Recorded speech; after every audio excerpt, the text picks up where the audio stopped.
Good morning my dear student.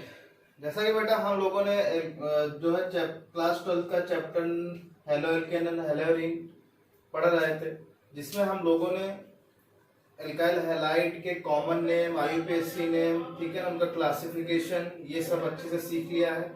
मेरी request थी कि आप लोग बेटा आईयूपीएसी नॉमेनक्लेचर और आइसोमेरिज्म को जरूर पढ़ लेना, क्योंकि मैंने उसको शॉर्टकट में थोड़ा सा बता दिया है, ठीक है। लेकिन आपको आईयूपीएसी देखो मैं 11 में अच्छे से पढ़ाया था। अगर समझ में नहीं आ रहा तो आप पूछ सकते हो, फोन करके पूछ सकते हो, किसी भी तरीके से पूछ सकते हो। ये टाइम में बेटा पढ़ लो, क्योंकि एग्जाम आपके होने ही हैं। जैसे देखो जेईई मेंस के, नीट के हो रहे हैं एग्जाम, तो आपके भी 12 के भी होंगे।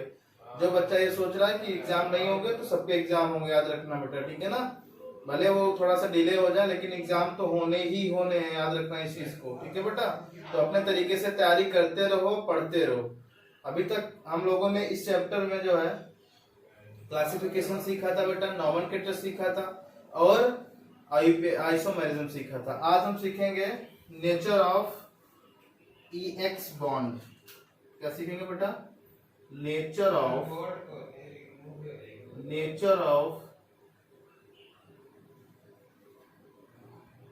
कार्बन और X बॉन्ड, ठीक है। क्योंकि बेटा इसी के सहारे हम लोग सीखेंगे कि भाई ये रिएक्शन किस टाइप की देगा। मतलब समझ रहे हो, जिस आपको पता है कि कार्बन है, ये कार्बन पे ये हाइड्रोजन एटम होगा, ठीक है, और उससे दूसरे कोई ग्रुप लगे हो सकते हैं, एल्काइल ग्रुप हो सकते हैं, हाइड्रोजन से होता है, ठीक है ना। जहाँ पे वैकेंसी क्या होगी, यहाँ या तो हाइड्रोजन होगा या तो क्या होगा इनके पास बेटा, बोलो, या तो R होंगे, ठीक है ना, या तो क्या होगा R होंगे या तो हाइड्रोजन होगा, ठीक है। तो अब एक चीज समझ लो कि ये जो X है, इस X का मतलब क्या है कि यहाँ पे क्या क्या आ सकता है, फ्लोरीन आ सकता है बेटा, क्लोरीन आ सकता है, ब्रोमीन आ सकता है और आयोडीन आ सकता है, ठीक है ना। अब मैं तुमसे पूछ रहा हूं बेटा कि यहाँ पे आपको पता है कि यहाँ X का मतलब क्या है। X का मतलब ये है कि हाइड्रोजन एटम होना चाहिए। यहाँ पे क्या होना चाहिए बेटा, हाइड्रोजन एटम, हाइड्रोजन एटम होना चाहिए।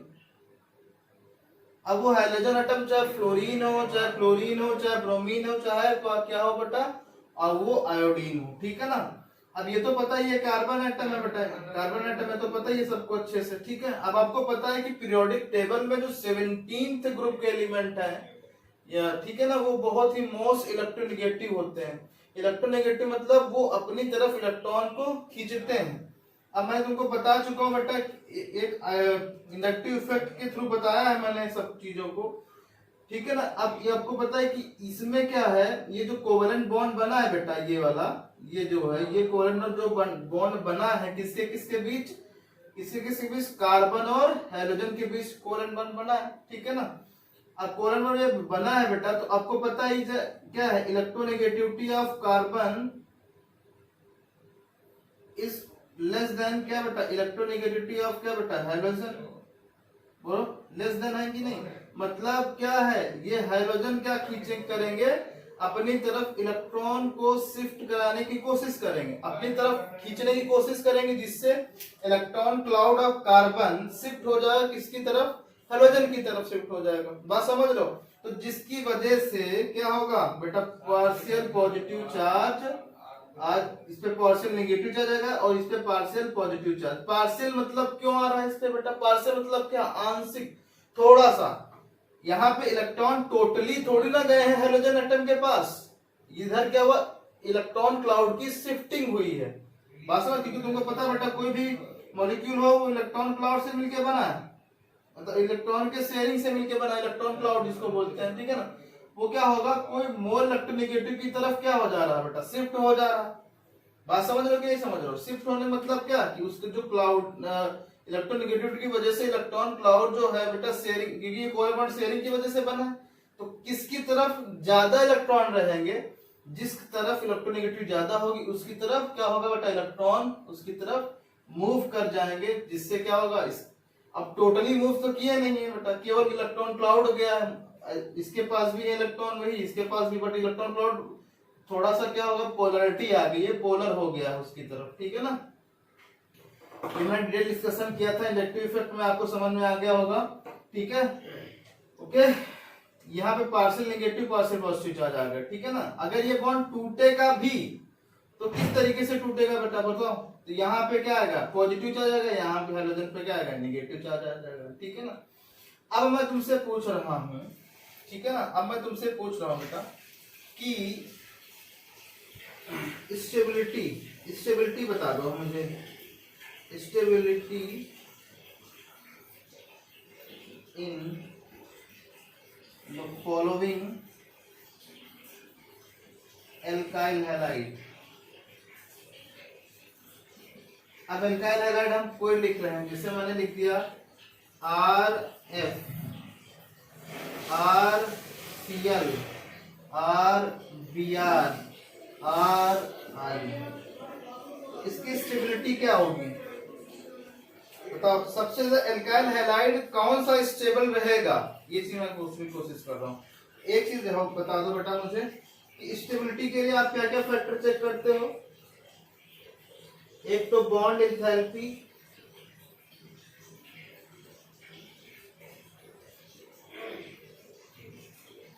बॉन्ड एंथैल्पी में क्या देखते हो कि बॉन्ड एंथैल्पी मतलब जो बॉन्ड तोड़ने के लिए जो एनर्जी रिक्वायर्ड होती है उसको बोलते हैं bond enthalpy, dissociation bond enthalpy, ठीक है ना। बॉन्ड डिसोसिएशन एनर्जी या बॉन्ड एंथैल्पी इसको बोलते हैं। तो किस वाले बॉन्ड को ज्यादा एनर्जी लगेगी जो तोड़ने के लिए, आपको पता बेटा ये वाला, क्योंकि इसकी साइज भी छोटी है और क्या बेटा ये मोस्ट इलेक्ट्रोनेगेटिव, इसीलिए शेयरिंग बॉन्ड क्या होगा, बहुत ज्यादा जो है स्ट्रॉन्ग होगा। इसीलिए जो एंथैल्पी के टर्म में देखा जाए तो RF क्या होगा बेटा, मोर स्टेबल होगा as compare to RCl, as compare to RBr, as compare to RI। यानी कि stability is directly proportional to bond enthalpy या बॉन्ड डिसोसिएशन एनर्जी, ठीक है बेटा। यहाँ पे भी लिख सकते हो। अगर मैं तुमसे पूछूं रिएक्टिविटी बता दो, रिएक्टिविटी बता दो कौन सा रिएक्टिव ज्यादा होगा। अब आपको पता है कि रिएक्टिविटी कौन सा होगा, जो जल्दी बॉन्ड तोड़ दे। और जल्दी बॉन्ड कौन सा तोड़ेगा, ये वाला जल्दी बॉन्ड तोड़ेगा। क्यों, क्योंकि आपको पता है कि आयोडीन का साइज जो है बड़ा है बेटा, जिसकी वजह से शेयरिंग ऑफ इलेक्ट्रॉन में जो है बहुत बड़ा क्लाउडिंग आ जाएगी, ठीक है। मतलब साइज जो है R और I, क्योंकि यहाँ पे बहुत नीचे का है ये कंपाउंड, मतलब इसमें जो एटॉमिक रेडियस होगी बेटा वो बहुत ज्यादा होगी, जिसकी वजह से जो शेयरिंग ऑफ इलेक्ट्रॉन है उसमें थोड़ा सा क्या आ जाएगी, वीकनेस आ जाएगी, ठीक है ना। बात समझ रहे हो। यहाँ पे जो साइज भी छोटा था और शेयरिंग ऑफ इलेक्ट्रोनेगेटिविटी की वजह से जो है बॉन्ड एंथैल्पी क्या हो रही थी, ज्यादा आ रही थी। इसमें सबसे जल्दी बॉन्ड टूट जाएगा। तुम सोचो बेटा कि यहाँ पे जैसे ये सबसे स्ट्रॉन्ग बॉन्ड है, तो इसको तोड़ने के लिए बॉन्ड एंथैल्पी बहुत ज्यादा चाहिए कि नहीं चाहिए। बहुत ज्यादा चाहिए मतलब क्या कि उसकी रिएक्टिविटी तो बहुत कम होगी ना, क्योंकि जल्दी जो मॉलिक्यूल जल्दी बॉन्ड तोड़ेगा वही जल्दी क्या करेगा, वही जल्दी रिएक्टिव करेगा। बात समझ रहे हो कि नहीं समझ रहे हो। और बॉन्ड जिसका बॉन्ड लेंथ ज्यादा होगी, उसके बॉन्ड लेंथ ज्यादा होने क्या मतलब, शेयरिंग जो इलेक्ट्रॉन शेयर हो रहे हैं, ठीक है, जो इलेक्ट्रॉन शेयर हो रहे हैं उनकी वजह रेडियस जो बड़ी हो गई, तो उनके बीच जो न्यूक्लियस और उस इलेक्ट्रॉन के बीच अट्रैक्शन फोर्स क्या हो जाएगा, जो सबसे आउटर मोस्ट शेल में है, वीक हो जाएगा। वीक होने की वजह से बॉन्ड जो बना है किसके बीच के बीच, एल्काइल और हाइलाइड के बीच जो बना है बेटा, हाइड्रोजन और एल्काइल के बीच जो बॉन्ड बना है वो वीक हो जाएगा, ठीक है ना। तो रिएक्टिविटी का ऑर्डर क्या होगा बेटा,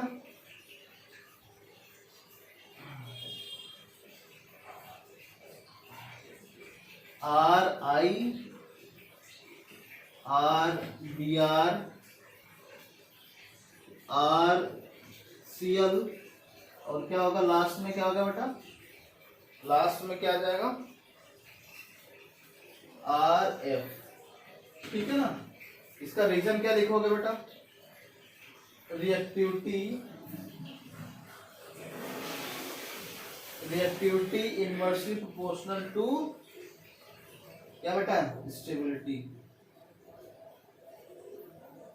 यानी कि स्टेबिलिटी बढ़ेगी बेटा तो रिएक्टिविटी क्या होगी, घट जाएगी। और अगर स्टेबिलिटी क्या होगी, घटेगी, तो रिएक्टिविटी क्या हो जाएगी बेटा, बोलो, बढ़ जाएगी। बात समझ लो कि नहीं। ये है 1-1 यहाँ पे लिख दो एक, ये एक के लिए है और ये किसके लिए है, 2 के लिए। ओके बेटा, बात समझ गए।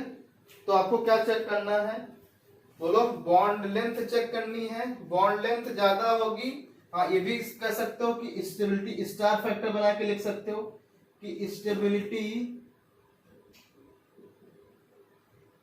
इनवर्सली प्रोपोर्शनल किसके आ जाएगी बेटा, inversely proportional to bond length. यानी कि जो बॉन्ड लेंथ बढ़ेगी तो स्टेबिलिटी क्या हो जाएगी, घट जाएगी। बात समझ रहे हो कि नहीं, बॉन्ड लेंथ जब बढ़ेगी तो स्टेबिलिटी क्या हो जाएगी, घट जाएगी। और रिएक्टिविटी क्या होगी बेटा, रिएक्टिविटी बॉन्ड लेंथ के डायरेक्टली प्रोपोर्शनल होगी। और स्टेबिलिटी जो है, स्टेबिलिटी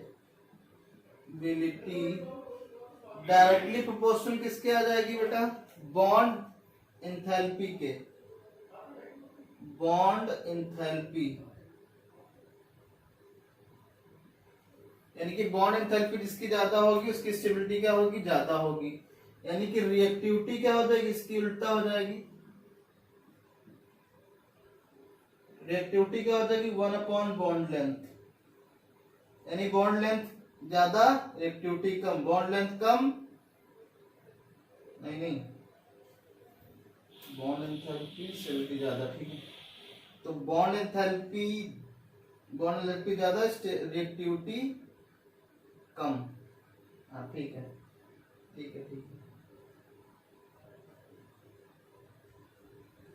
तो बॉन्ड एंथैल्पी में क्या होगा बेटा, बताओ।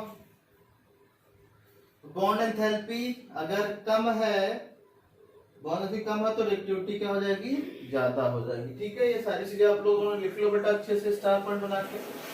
अब हम कुछ एग्जांपल तुम्हारे सामने करने जा रहे हैं, उनको बेटा करो, ठीक है।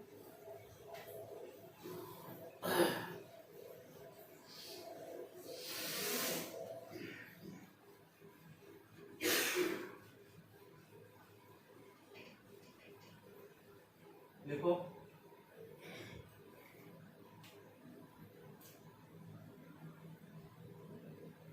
find out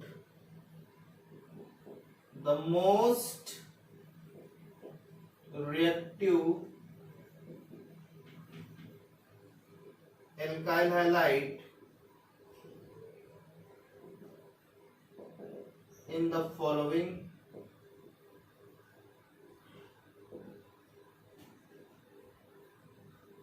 पहला है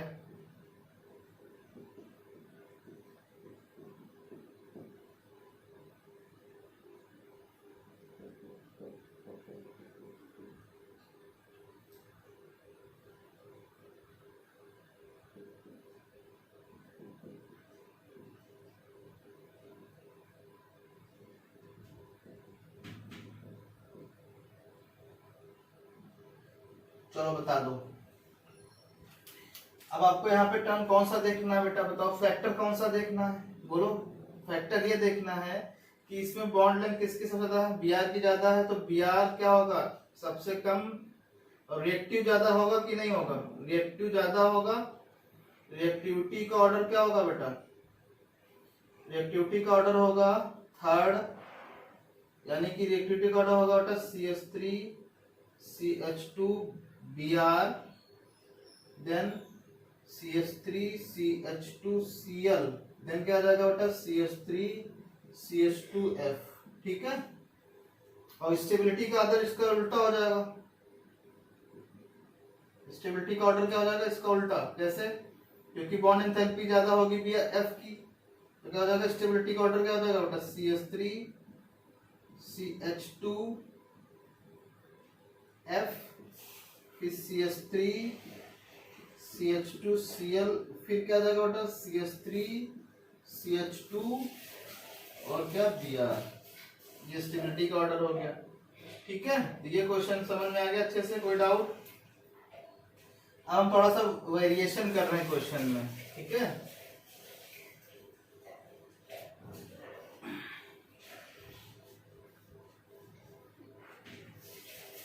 हम ये कर रहे हैं बेटा question number 2, CH3 CH2 Cl, CH3 CH2 नहीं CH CH3 Cl, CH3 CH CH3 CH3 Cl। चलो इसमें बता दो बेटा, 1 2 3 क्या होगा। अब आपको देखो बेटा Cl तो सब में कॉमन हो गया ना, ये देखो कॉमन है Cl तो सब में, तो इसमें फैक्टर कौन सा लगेगा, कार्बोकैटायन वाला, स्टेबिलिटी ऑफ कार्बोकैटायन।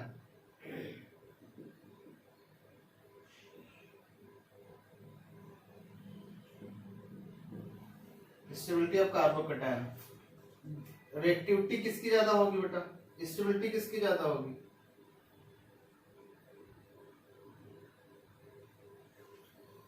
बताओ इसमें रिएक्टिव कौन सबसे ज्यादा होगा। जल्दी बॉन्ड कौन सा तोड़ लेगा ये पहले बताओ, जल्दी बॉन्ड कौन सा तोड़ेगा, जो कार्बोकैटायन सबसे स्टेबल होगा वो जल्दी बॉन्ड तोड़ लेगा, यानी कि उसकी रिएक्टिविटी क्या हो जाएगी, बोलो, उसकी रिएक्टिविटी सबसे ज्यादा हो जाएगी, यानी कि जो ऑर्डर आएगा बेटा स्टेबिलिटी का वो आ जाएगा CH3 CH2 Cl, ठीक है ना, फिर CH3 CH3 CH Cl, फिर CH3 CH3 CH3 ये Cl, और रिएक्टिविटी का ऑर्डर क्या आएगा बेटा,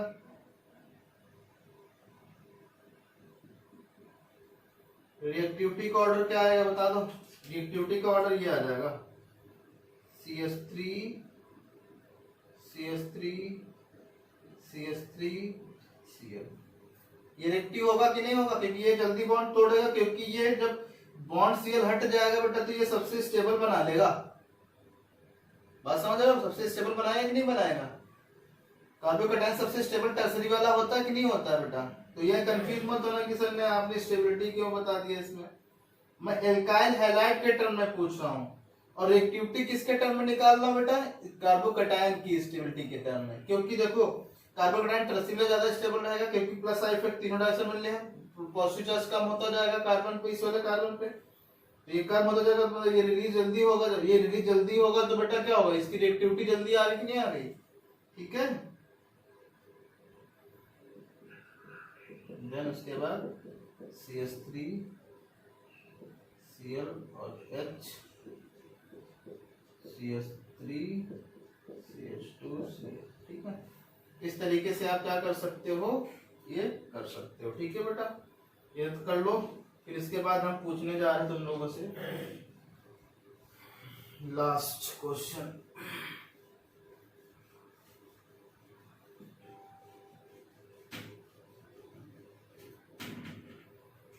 क्वेश्चन नंबर 3,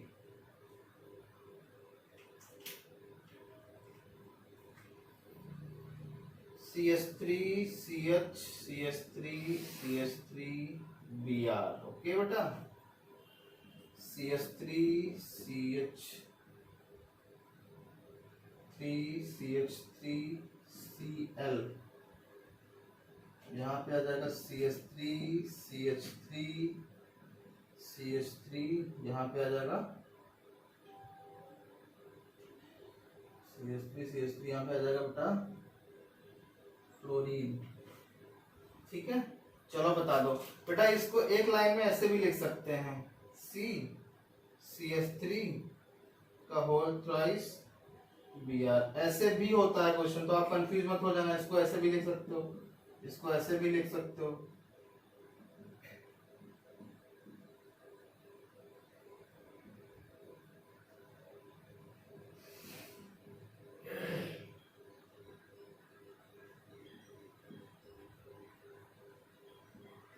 चलो बताओ ज्यादा स्टेबल कौन सा ज्यादा होगा, सारे टर्सरी हैं, टर्सरी सारे हैं कि नहीं बेटा, बोलो, तो स्टेबल कौन सा होगा, फ्लोराइड वाला ज्यादा स्टेबल होगा, यानी कि स्टेबिलिटी का ऑर्डर क्या होगा बेटा, स्टेबिलिटी का ऑर्डर क्या होगा, CH3 का होल थ्राइस F, देन क्या आ जाएगा बेटा CH3 का होल ट्वाइस Cl, नहीं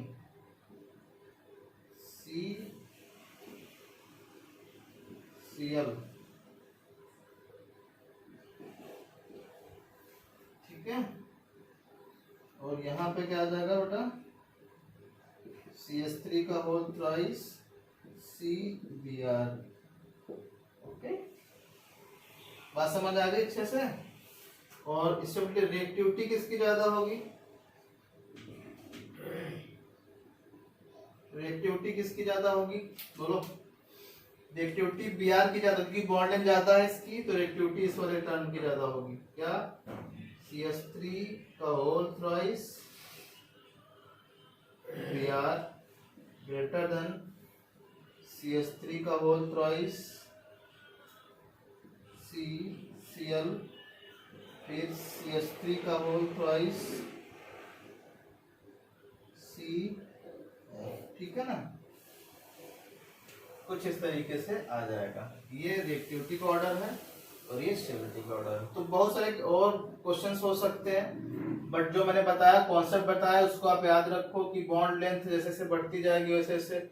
और कार्बोकैटायन का, अगर सेम मॉलिक्यूल आ रहे हैं तो आपको कार्बोकैटायन के टर्म में जाना है।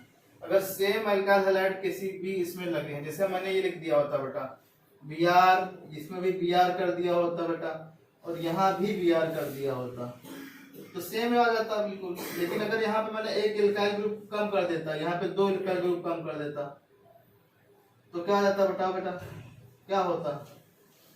तो आपको अगर मैं स्टेबिलिटी पूछता तो सबसे स्टेबल कौन सा होता, एल्काइल हैलाइड में पूछ रहा हूँ, कार्बोकैटायन नहीं पूछ रहा हूँ।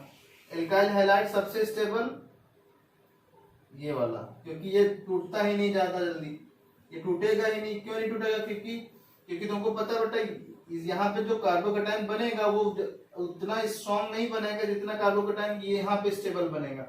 और जो चीज ज्यादा स्टेबल बनेगी वो बॉन्ड तोड़ भी सकती है। बात समझ रहे हो कि नहीं समझ रहे हो। जैसे यहाँ पे मैं बताने की कोशिश जो कर रहा हूँ वो समझ लो पहले।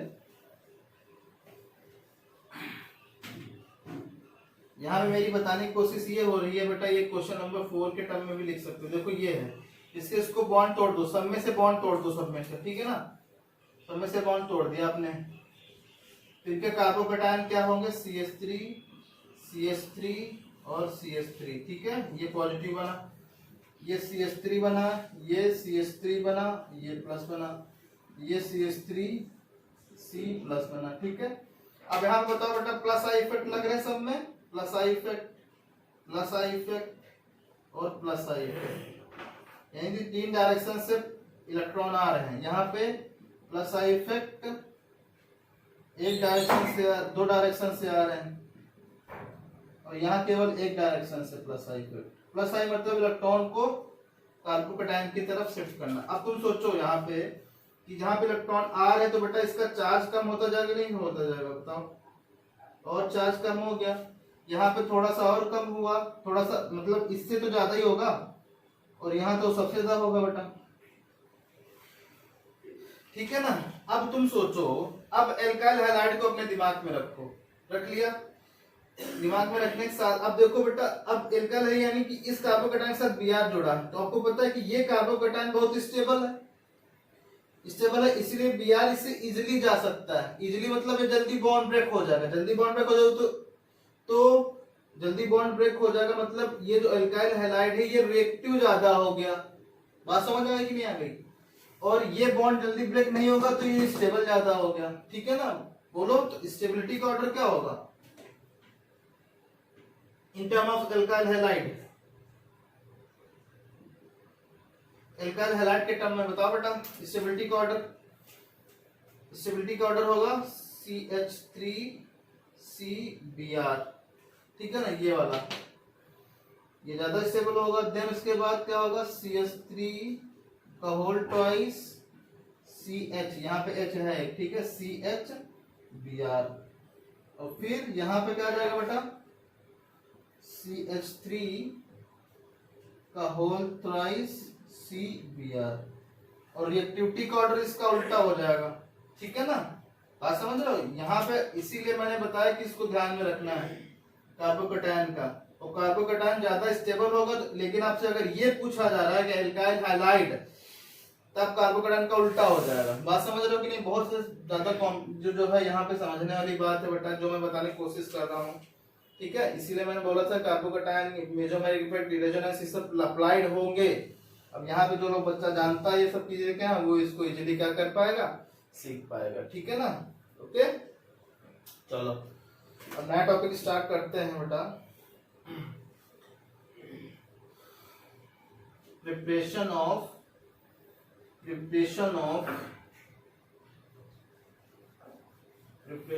Halo alkane and hello arene.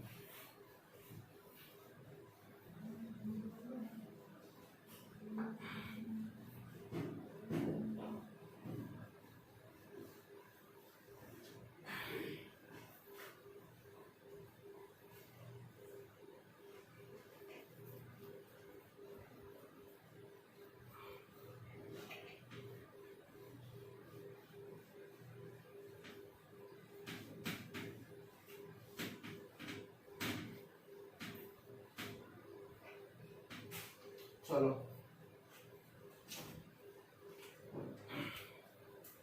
Heading डालोगे बेटा, preparation of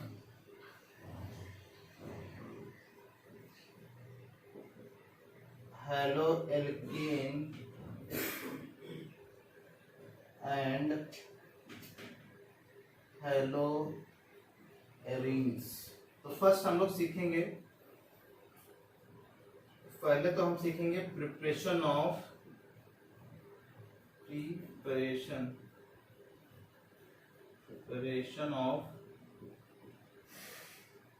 hello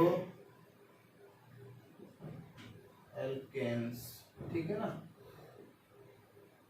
halo alkanes के बारे में सीखेंगे पहले तो, फिर हम हेलो एरीन के बारे में सीखेंगे बेटा, ठीक है ना। देखो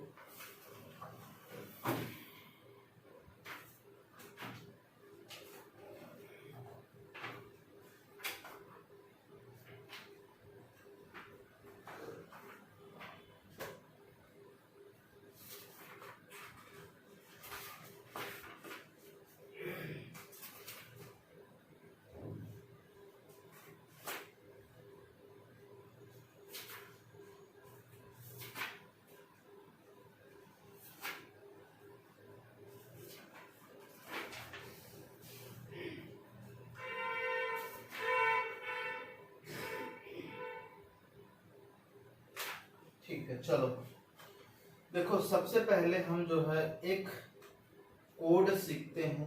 कोड क्या है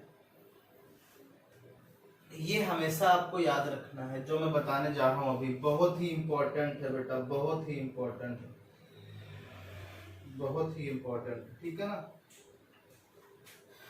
देखो आपको इससे क्या होगा बेटा, जो मैं बताने जा रहा हूँ इससे आपको आइडिया मिलेगी कि how to prepare organic compound, ठीक है ना।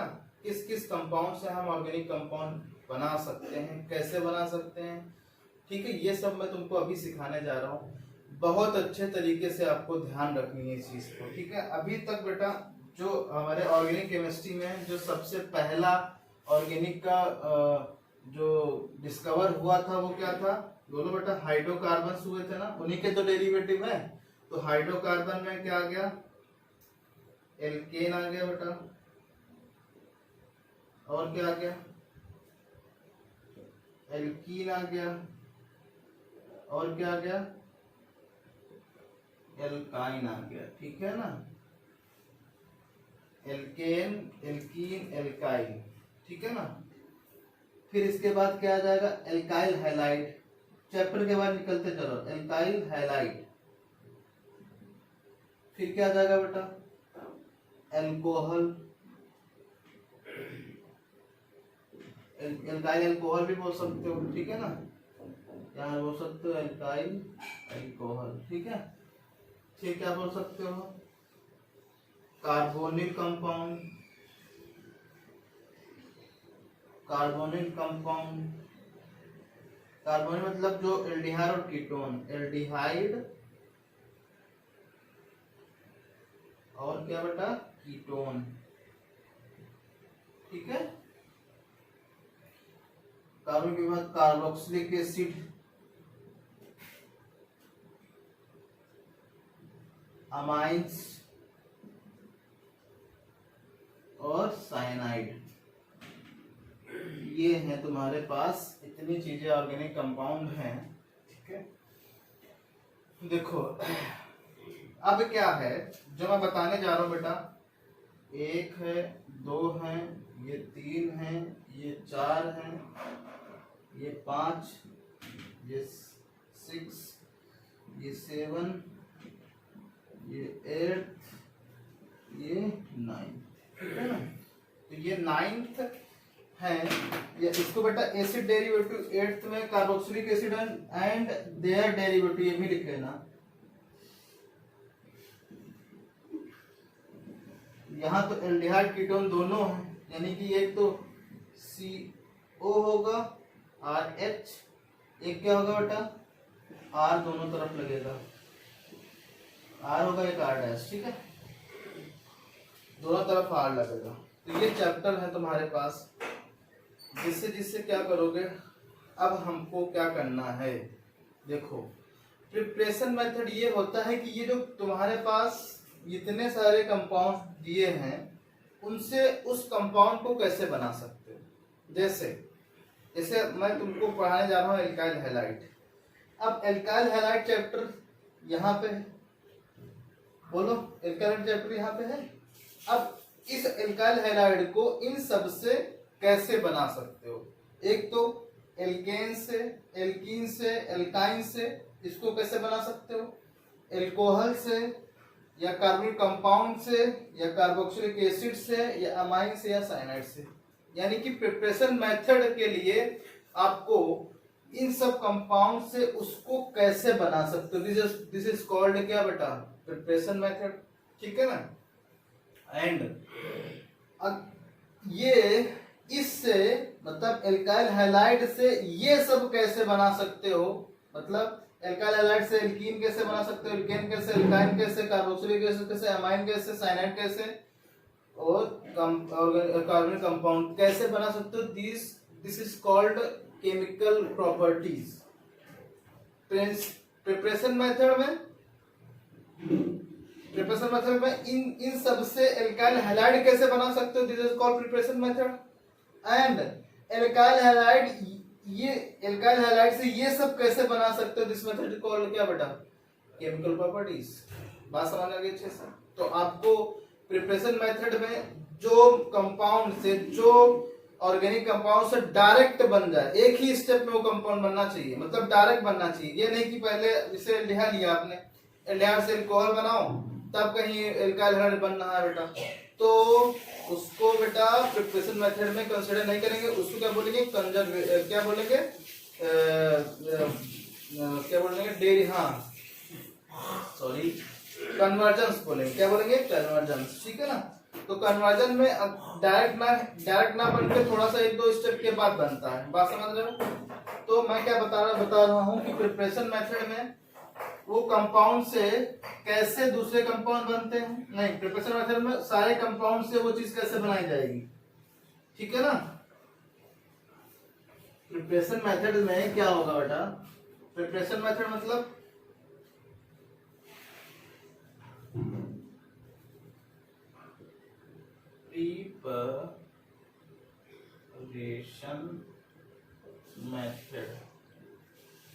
प्रिपरेशन मेथड वो कंपाउंड लो,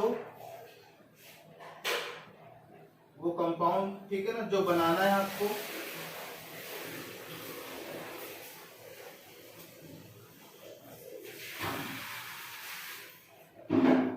प्रिपरेशन मेथड में क्या होगा बेटा, कंपाउंड लो, कंपाउंड ले लिया। अब वो कंपाउंड जो है बेटा, वो कंपाउंड को किन किन तरीकों से बना सकते हो, उस कंपाउंड को। ठीक है ना, वो कंपाउंड से जो कंपाउंड आपको दे रखे हैं उनसे क्या क्या बना सकते हो। जैसे ये कंपाउंड है, मान लो ये RH है, यानी एल्काइल हैलाइड है, तो आप किससे किससे बना सकते हो बेटा, बताओ एल्काइल हैलाइड को कैसे कैसे बना सकते हो।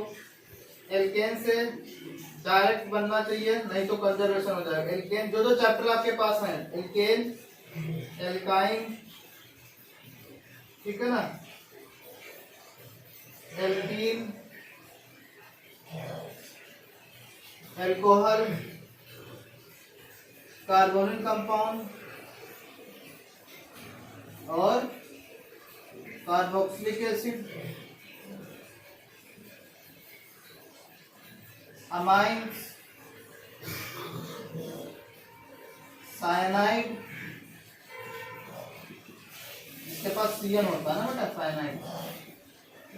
तो हो सकता है कि इन सब में से केवल 1 2 3 से डायरेक्ट बनना हो तो वही प्रिपरेशन मेथड होंगे। हो सकता है आप कार्बोक्सिलिक एसिड या अमाइन से आप आरएक्स ना बना पाओ, ठीक है ना, 1 2 स्टेप के बाद बना पाओ, ठीक है, तो उसको क्या बोलेंगे, एल्कोहल, क्या बोलेंगे बेटा, बोलो, उसको बोलेंगे कंजर्वेशन, कन्वर्जन बोलेंगे। जैसे मैं तुमको कन्वर्जन का एक एग्जांपल बताता हूँ, जैसे एग्जांपल के थ्रू मैं तुमको बताता हूँ। जैसे आपको बनाना है एल्केन से एल्काइल हैलाइड, तो आपको पता है बेटा, एल्केन को ले लो CH3 CH2 CH3 CH3 ले लो एल्केन, और इसका Cl2 HNU के प्रेजेंस में करा दो, तो आपको पता है कि क्लोरीनेशन है, फ्री रेडिकल सब्स्टिट्यूशन रिएक्शन हो रही है यहाँ पे, बोलो तो क्या बन जाएगा, डायरेक्ट CH3 CH2 Cl, ये देखो बन गया, डायरेक्ट बना, एक ही एल्केन से क्लोरीनेशन करा आपने, डायरेक्ट बन गया।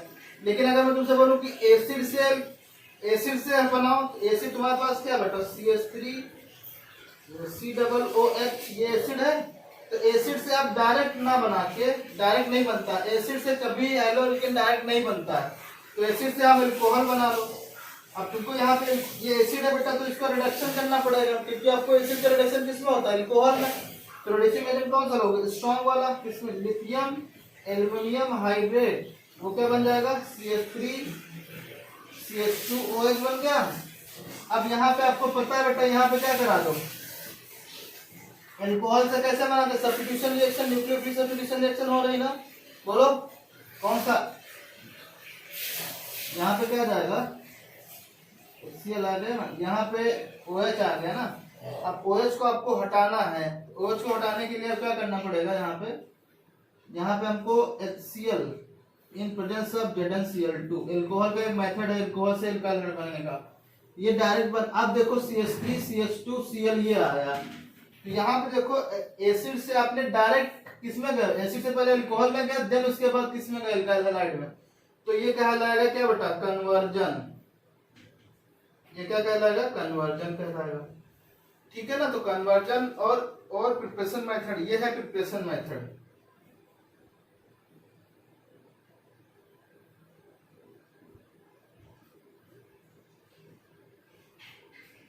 ये है प्रिपरेशन मेथड, जो डायरेक्ट एक ही स्टेप में बन जाए, और इनडायरेक्ट में क्या कहलाएगा, कन्वर्जन कहलाएगा, ठीक है, बात समझ गए अच्छे से, ओके बेटा।